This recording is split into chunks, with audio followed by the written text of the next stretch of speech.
Apparently this weather has been just perfect for asparagus because it's popping up in local gardens and in ditches along the roads. You can see I found an asparagus spear here. It's getting pretty tall, but it's just perfect. The tip is nice and tight, and this one you can see has already started turning to seed a little bit. That's not the kind you want to eat. So I'm going to cut this off. I'll take it into the kitchen and I'll show you my favorite way to prepare asparagus.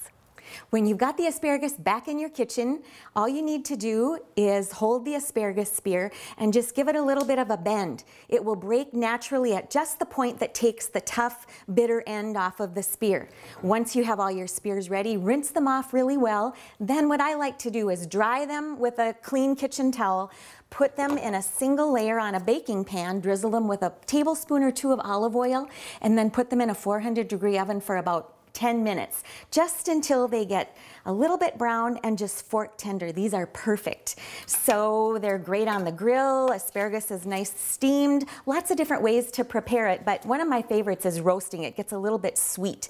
Now, I love to serve it with a lemon and walnut puree, and I'll show you how easy it is to make. First of all, I have already removed the zest from one fresh lemon with my little grater zester that I couldn't live without in my kitchen.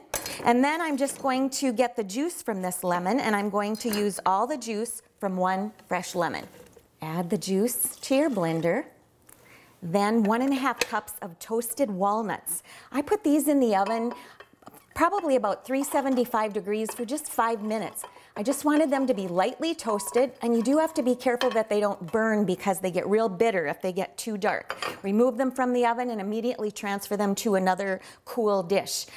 Now I've got lemon juice, walnuts, a little bit of garlic, of course. I have about 2 chubby cloves of garlic that I peeled and chopped slightly.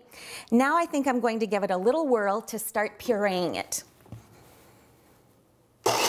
While I've got the blender going, I'm going to add about a 1/4 cup of olive oil, but I want the blender on while I'm doing that.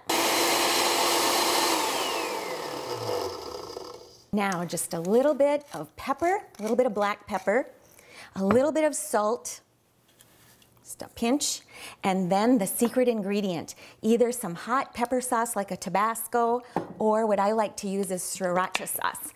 You'll see it called for these days in lots of different recipes. It's a Thai sauce made with chilies and a little bit of garlic, and it gives it a little bit of a color too.